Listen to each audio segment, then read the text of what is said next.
Okay, you're good. Okay. Hi, everyone. My name is Kim Kornman, and I'm going to talk about the replication of the study that we chose, which was titled Increasing the On-Task Behavior of Youth with Behavior Disorders Using Functional Behavioral Assessment. And that was written by Hawkins and Axelrod in 2008. Why we chose this study is because on-task behavior is relevant to a lot of fields. It's a concern of many different professions, including behavior analysis, as brought up by Otero and Hout in 2015. The inverse of on-task behavior is off-task behavior, and that has been shown to have lots of negative effects long-term, such as lower productivity, more behavior concerns, and higher school dropout rates. And that was studied by Alber and Brennan, and also 2 other studies. The question that we wanted to know as well is how can we increase on-task behavior? And that was shown by Mace in 1990 and forward to include positive reinforcement as well as negative reinforcement. And Otero and Hout in 2015 added that self-monitoring can also be effective in increasing on-task behavior. The self-monitoring piece can take place and definitely was a factor for us because we heard like an interval timer or a count up timer that occurred throughout our study sessions. So that really kind of made an impact and helped us to come back to studying sometimes if we were off task. Ultimately, our goal was to replicate the study question originally posed by Hawkins and Axelrod in 2008 about what types of reinforcements were most effective for increasing on-task behavior.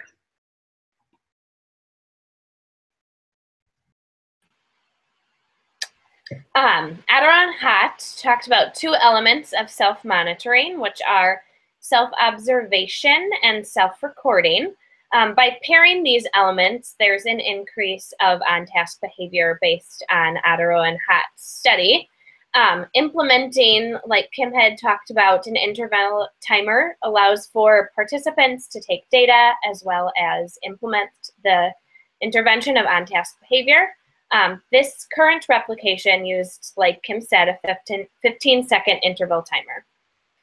Neef, Mace, and Shade also talked about implementing reinforcement on-task behavior, which then was increased with a higher value of a reinforcer. So the on-task behavior increased with a reinforcer of a higher value, just to sum. Our current replication study used an alternating treatment design, which is when 2 or more independent variables are alternated, and then their effects on the dependent variable are graphed for visual analysis, and we can kind of see what kind of increased or decreased the on-task behavior, the target behavior. The replication study that we have done used the research questions developed by original research by the study by Axelrod and Hawkins, and those are to compare effectiveness of increasing on-task homework behavior through 3 intervention conditions, which are break alone, break with activity, and edible.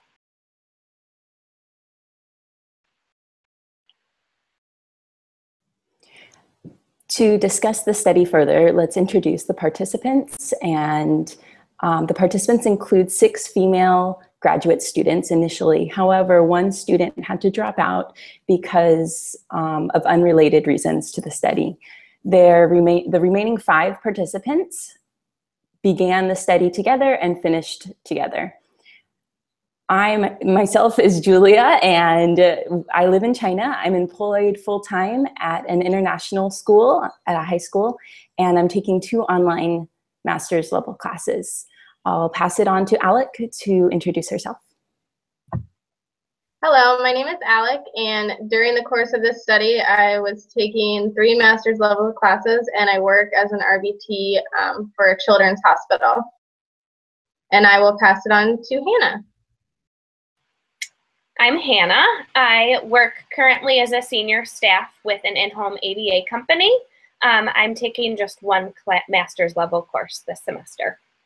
And next is Kim. Hi, I'm Kim, and I am currently employed in Indiana as a program manager and a pediatric clinic coordinator, and I am taking two distance education master's level courses. Next is Shanna.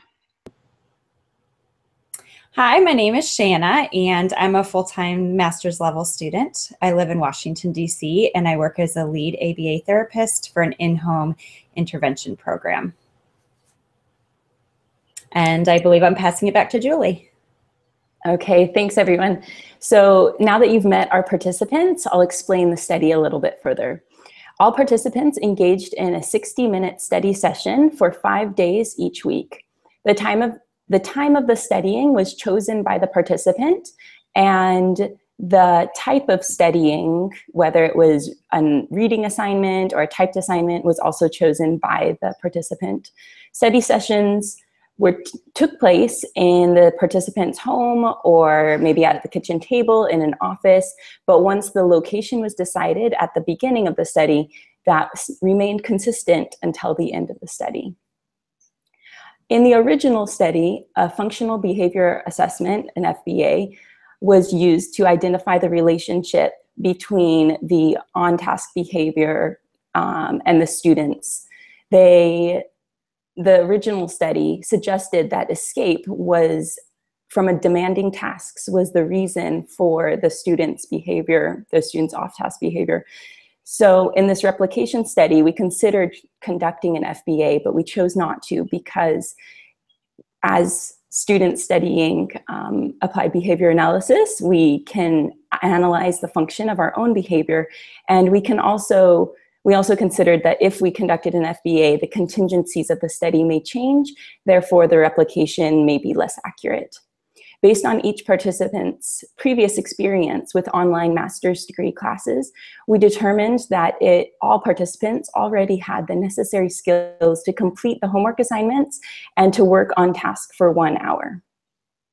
The dependent measures in this study were the on-task behavior. On-task behavior was defined as actively or passively attending to homework materials with eyes or body orientated toward the assignment. Examples included reading, writing, researching, texting, or emailing a classmate or the professor about an assignment for class. Non-examples included personal texting, emailing related to personal matters, engaging in phone calls about personal issues, or browsing the internet, anything like that. All the participants discussed and practiced the data collection method before beginning the study, and feedback and advice was sought from classmates as well as the professor when questions came up. In regards to the experimental procedures, each participant chose one type of homework task to complete during the first study session, and that homework type remained consistent for all remaining study sessions. Homework tasks included reading assignments and typed assignments, as I previously mentioned. Each participant used various homework supplies as required by their type of homework, such as a computer, writing utensils, notebook, textbooks. Every 1 hour study session was divided into 2 parts. The first part was a 15-minute time that no data was collected. This time was used to organize materials, gather anything that was necessary, and settle into the homework procedures. The second portion of the study was utilized for data collection. Data collection was done on a 15-second interval. As you can see in this data collection sheet, it is divided into 15 seconds, and the total collection time for data was 30 minutes.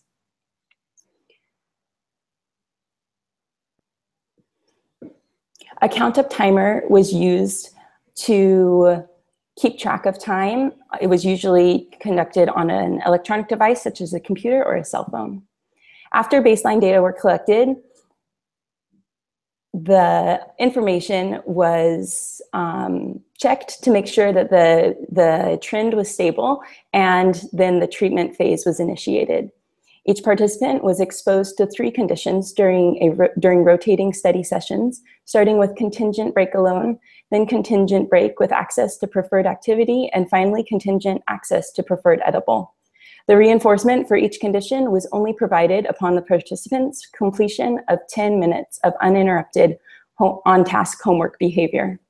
Each participant was aware of the condition before the study began, and reinforcement was provided immediately after the 10-minute study period was completed. Now I will pass it on to Alec to introduce each phase in more detail. Thank you, Julia.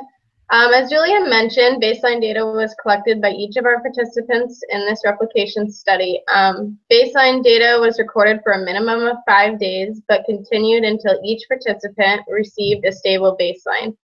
For 3 of the 5 participants, they received a stable baseline at 5 data points, and then the 2 remaining participants collected 6 baseline data points in order to achieve the stable baseline. The nature of each participant's study activity was consistent throughout the baseline and intervention session, but was not identical across each participant. The first treatment in the alternating treatment design was a break alone.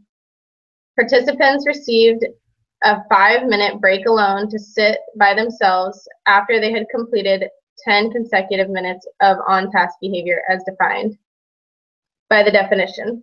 Break with preferred activity was the second treatment in the alternating treatment design, and participants received a break to engage in a preferred tangible activity, which could include computer, phone, TV, etc., for 5 minutes after they were on task for the 10 consecutive minutes. The third treatment in the alternating treatment design was an edible reinforcement. Participants would receive a small edible reinforcement while they continued to work after they had been on task for 10 consecutive minutes. I will now pass it on to Shauna for some more information about our treatment. Thank you, Alec. Okay, I am going to discuss the experimental design in more detail, inter-observer agreement, treatment integrity, and how we collected data on those, social validity, and results. The experimental design we used, as Hannah mentioned earlier, is the alternating treatment design. This allows for the comparison of multiple treatments through rapid and repeated manipulation of treatment conditions. There were 3 different conditions, and I'll break those down a little bit more for you. The break alone was a negative reinforcement condition, which provided escape from the task. The break with activity was more of a synthesized condition, combining both positive and negative reinforcement. So they got the escape from the task and a positive reinforcer of being able to access an activity. And the third condition, the edible, was simply a positive reinforcement while they continued to work. Inter-observer agreement was collected in approximately 30% of the sessions, or every 3rd session, throughout baseline and intervention phases. The way that we collected inter-observer agreement was we recorded a video of our session and uploaded it to YouTube. And then a second observer on the team watched that video and recorded the data and returned their data to the participant. We all followed a schedule that rotated through each teammate evenly. And the main participant, when they got that data back, they compared both sets of data and calculated the IOA percentage by dividing the smaller number by the larger number and multiplying by 100. I would like to show you table 1 here. Nope, sorry. Let me try that again. This is going to show the mean inter-observer agreement across all participants. So The inter-observer agreement, the range was from 93.4 to 100. And then on the same table, you can also see that the treatment integrity across all participants was at 100%. Now, for treatment integrity, treatment integrity was also collected for 30% of the sessions. And we used a treatment integrity checklist. And I'll pull that up next.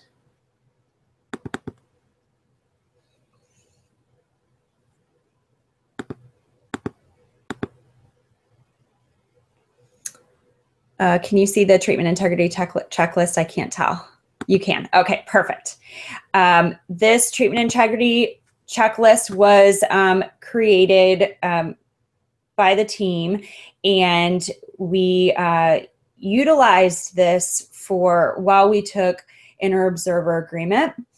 The second observer used this checklist to note the occurrence and non-occurrence of each relevant step. And it was, the percentage was calculated by dividing the number of occurrences by the total number of relevant checklist items.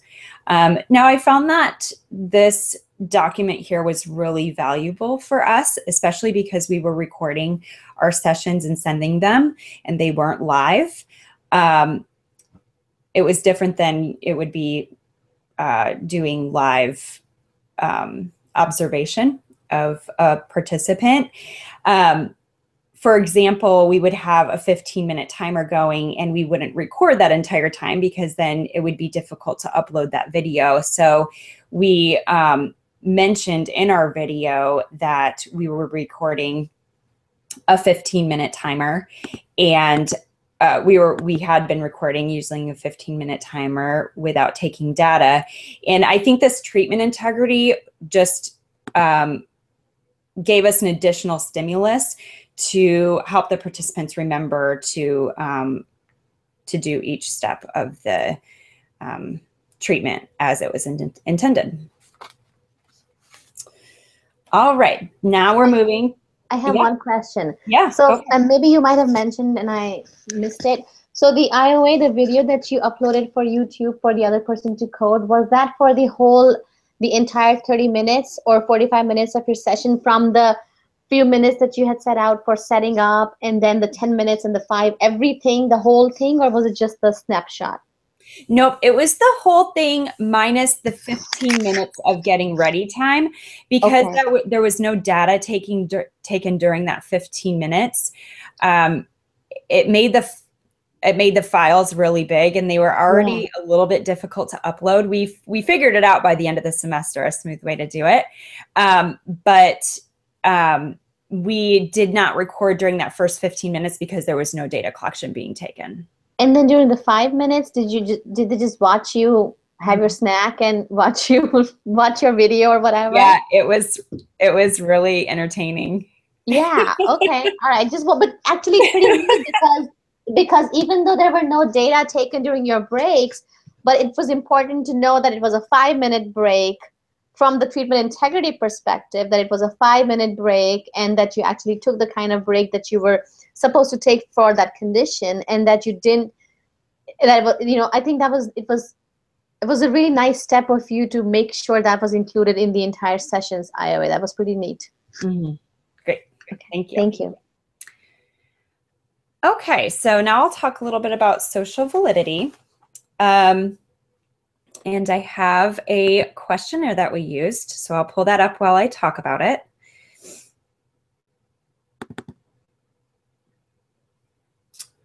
Okay, so this questionnaire, we wanted to measure the social importance of researching on-task study behavior. So we used this Likert scale questionnaire for all participants to fill out, and we all collaborated as a team to make this questionnaire. Scroll down there so you can see it. From this, we found that all participants thought the behavior definition and the partial interval data collection was fairly easy to understand and implement. We also found that most of the contingencies were reinforcing and easy to implement. 2 of the 5 participants stated that they did not find break alone reinforcing. 1 of the participants found edibles less reinforcing, and this really shows in the graphs as well. But I think it's relative to note that these are likely, this is likely due to motivating operations involved. Hold on, I'm trying to get back to my picture. There we go. These results are likely to be due to the motivating operations in place while running the experiment. For example, I ran my experiment every morning. It's the first thing I did every morning. And at that point in my day, I have a lot of things to do on my list. I have a huge checklist of things to do, and I'm really motivated. I just had my coffee. And so a break alone was more punishing than reinforcing for me, because it wasn't very reinforcing to sit and do nothing. And that definitely shows in my graphs, which we'll see in a little bit. Whereas if I were to do that later in the day when I was tired, then a break to sit alone and do nothing would probably be more reinforcing. And lastly, results. Data was collected by all participants across baseline and intervention phases, collecting 1 data point per day. Alec, Kim, and Shanna collected baseline across 5 days, and Julia and Hannah collected baseline across 6 days. The conditions were systematically introduced in the first intervention phase, and they were repeated systematically rather than randomly. I will bring up my graph to show you. No, hold on one second. Let me get this right. There we go. Here is my end results graph. As you can see, this is Shanna's on-task study behavior in the title. In the y-axis, we have percentage of on-task behavior. In the x-axis, we have each individual session. And as you can see, my baseline data, and then crossing over into the intervention phase, you can see that the break alone for me was not as successful of an intervention treatment as break with activity or break with edible, which were both at 100% throughout the intervention. And now I will pass it back on to Alec to talk about her graph.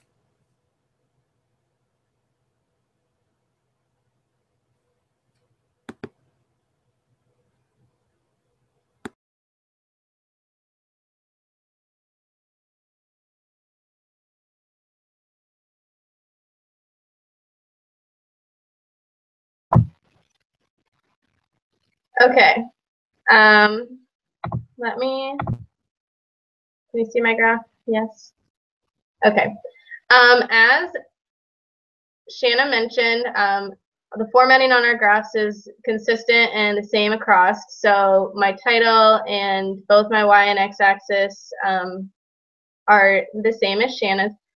As you can see, for me as well, the break alone contingency was not as reinforcing as the other two.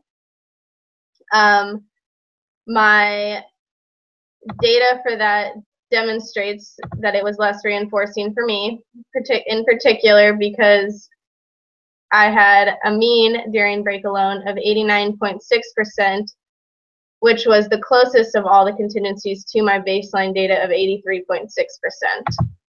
So I will now pass it on to Hannah.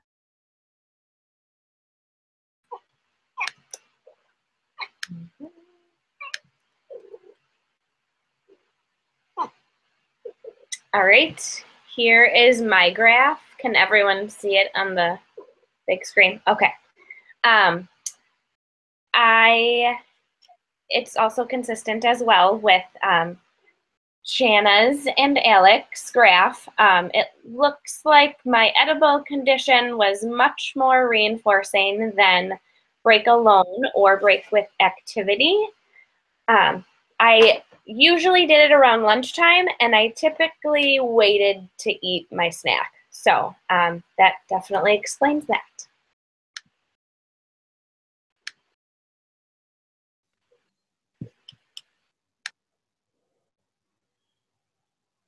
Okay, I will introduce my graph. And as you can see, my graph has a similar X and Y axis, baseline and treatment phase. My baseline range was from 83 to 95% with an average of 92%. My break alone ranged from 98 to 100%, averaging around 98.6. Break with activity was very similar to that, and then the edibles was 100% for the entire treatment phase. Now I will pass it on to Kim.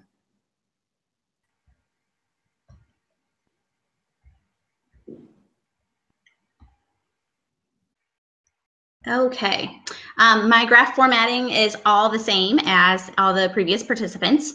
My baseline ranged from 88% to 97% and over 5 data points.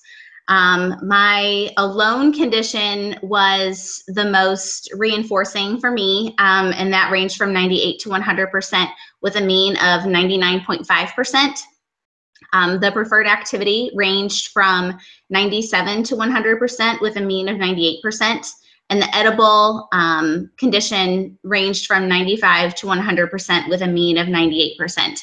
I did my study sessions in the evening, and so therefore it was after dinner was complete. And so I think that's probably why I found the edible condition to be the least reinforcing. And after being at work all day, the time alone condition was the most reinforcing for me.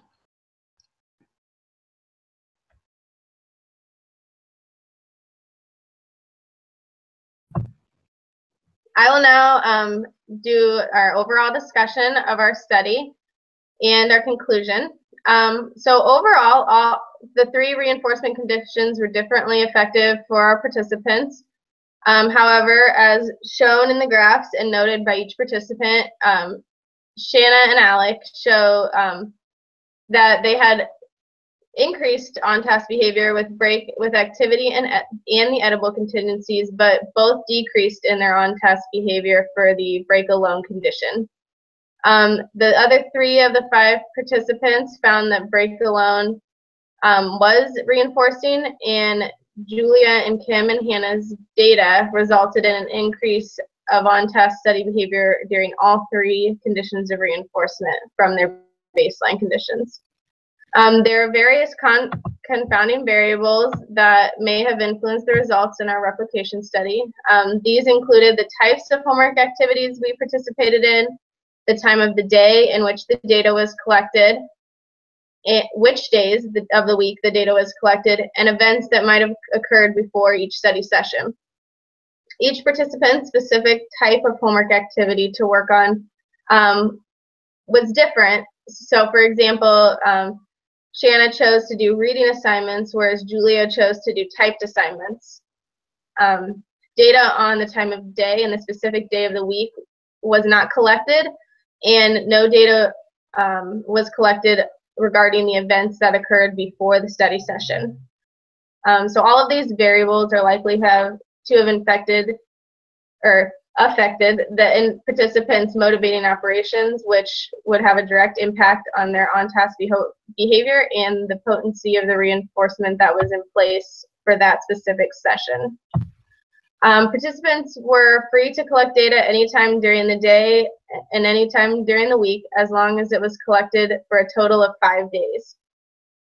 One limitation in our replication study was that there were no consequences if a participant did not remain on task. This limitation was consistent with a limitation in the Hawkins and Axelrod study of 2008. If participants did not remain on task, they simply did not receive the specific reinforcement for being on task. Another limitation involved the collection of Inter-Observer Agreement, or IOA, and treatment integrity data. IOA and treatment integrity data points were collected through a recording video of the participant engaging in the study session, but they were never collected in person. So this might have created some limitations in the accuracy of the IOA and treatment integrity data that was collected. Due to the fact that they were not collected in person, there may have been some miscommunication with the video or just misunderstanding of what type of activity the participant was engaging in. A third limitation in this study was that participants were collecting on-task homework behavior of themselves. So due to the fact that participants were responsible for taking their own data, self-monitoring was also a relevant variable and therefore a subsequent limitation. And finally, another limitation in this study was that when the replication study began, there were 6 participants in the study, and throughout the course of the study, 1 participant left the study due to unrelated circumstances. The inconsistencies in our replication study derived from the number of data points collected and the session and number of IOA and treatment integrity data collection points. 2 participants in this study collected 6 baseline data points, which led to a total of 21 data points. The remaining 3 participants collected only 5 baseline data points and ended with a total of 20 data points. IOA and treatment integrity data were collected every 3rd session. For 2 participants, IOA data and treatment integrity data were collected every 3rd session throughout baseline and continued in this pattern throughout intervention. Their IOA and treatment integrity data were collected on sessions 3, 6, 9, 12, 15, and 18. For 2 participants that collected 6 baseline data points, they also collected IOA and treatment integrity data in the same manner, but their data points were collected on 3, 6, 9, 12, 15, 18, and 21. So they had an additional IOA and treatment integrity data point due to their additional data point. For the remaining participant, IOA and treatment integrity data was collected excuse me, on the 3rd session of baseline, and then on the 3rd and subsequent sessions of intervention.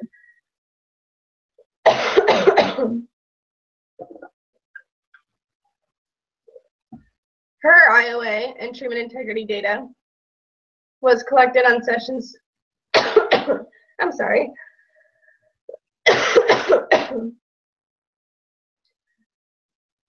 was collected on sessions 3, 8, 11, 14, 17, and 20.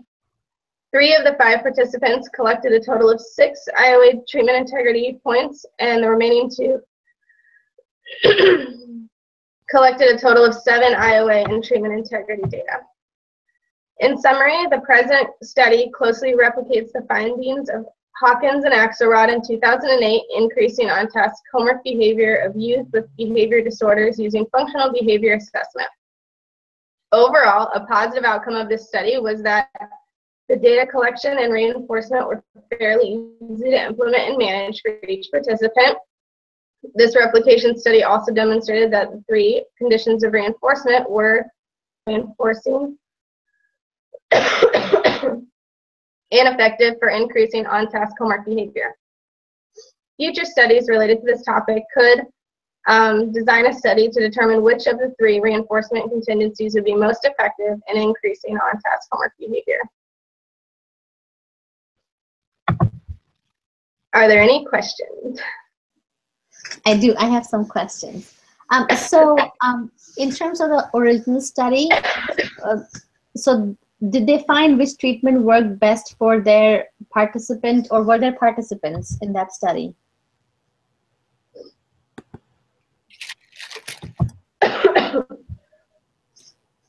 Let's give Alec a break. Maybe Yeah. somebody else can respond. I'm pulling up the study right now. What was your question, Dr. Mugdal? So how many participants were there in the original study? I mean, Hawkins study. There were 4. And so were there clear results enough to say which intervention, which treatment worked the best for that study? So they had about, let's see here, they took 4 points of baseline, and then they took about 4 additional rotations. So they had a total of 15 sessions. But they showed how many of each phase they did, but not necessarily exactly what the outcome was. But like in graph, is there like a distinction? Can you tell things being like really clear apart? So there was a clear distinction, which. Yes, I don't know if you can see like that one. There was study. This is the study? Yes. Most of the participants in the original study found break alone to be the most reinforcing contingency, and there was one individual that found edibles to be the most reinforcing. But they were pretty distinct across the individuals. Okay. I know you mentioned that they had done a behavioral assessment, a functional behavioral assessment in the study. Did your groups do anything along those lines? Yes, no, why not?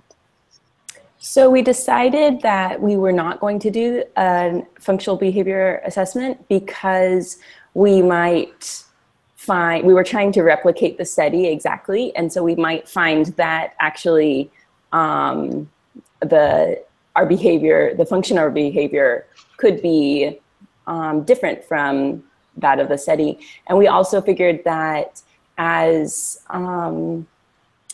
students, graduate students who have chosen to study online courses, we might not have the same distractibility problems that the actual study employed, but we could definitely think of areas that we could use this type of information in our future work if we work with students who struggle with the same problem. So we thought it was a valid study to replicate. However, we weren't really sure that it was exactly necessary for our context. Okay. Does anyone have anything to add to that?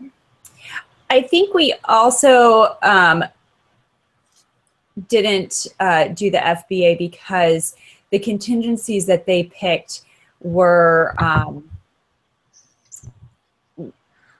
included negative reinforcement, positive reinforcement, and positive and negative reinforcement. So it was kind of a good broad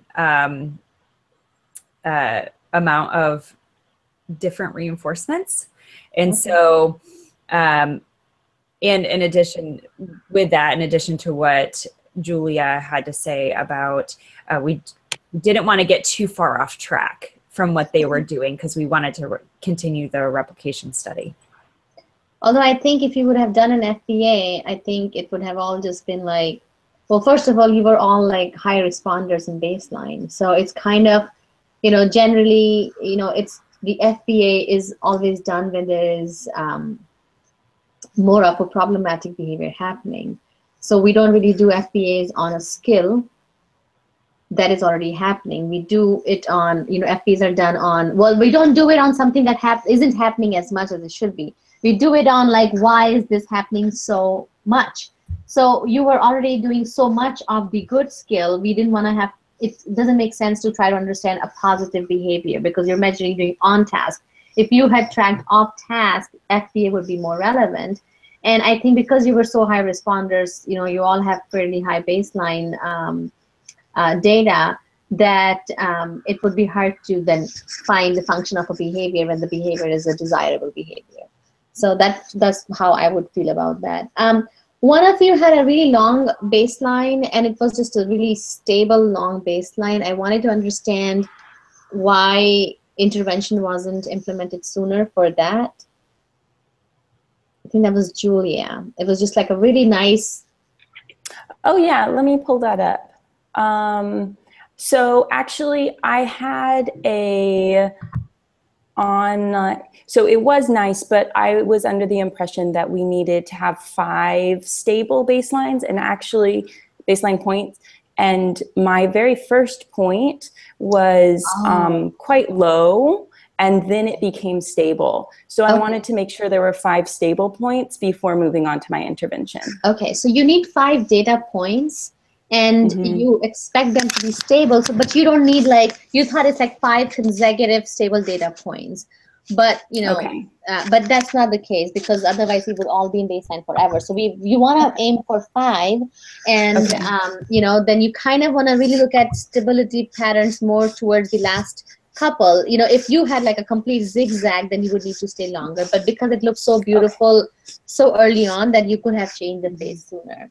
I think thank you. Really, I think you all just did it so wonderfully and so well organized and so well documented. You have, you know, lots of data visuals going on here, and very organized in terms of your IOA, and lots of information to really understand what actually happened. Like, I could imagine one of you reading and taking a break and what that might have looked like. So the information given here, and keep in mind, I don't really have a good memory of what I've read about the things you've submitted. So just from reading, listening to what you did, how was it defined, and how you collected this versus that, I think it was a very nice presentation, good pace, you know, good professionalism, yet it felt like, you know, small level, small group presentation.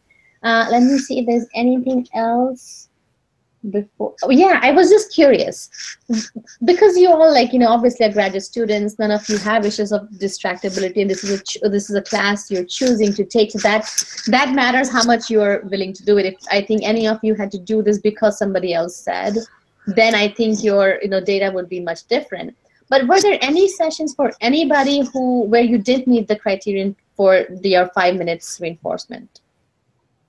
Yeah, I actually had one entire IOA and treatment integrity data session. So I was being recorded and I didn't receive my reinforcement anytime. So we had the opportunity to receive it 3 times, and I never received my reinforcement.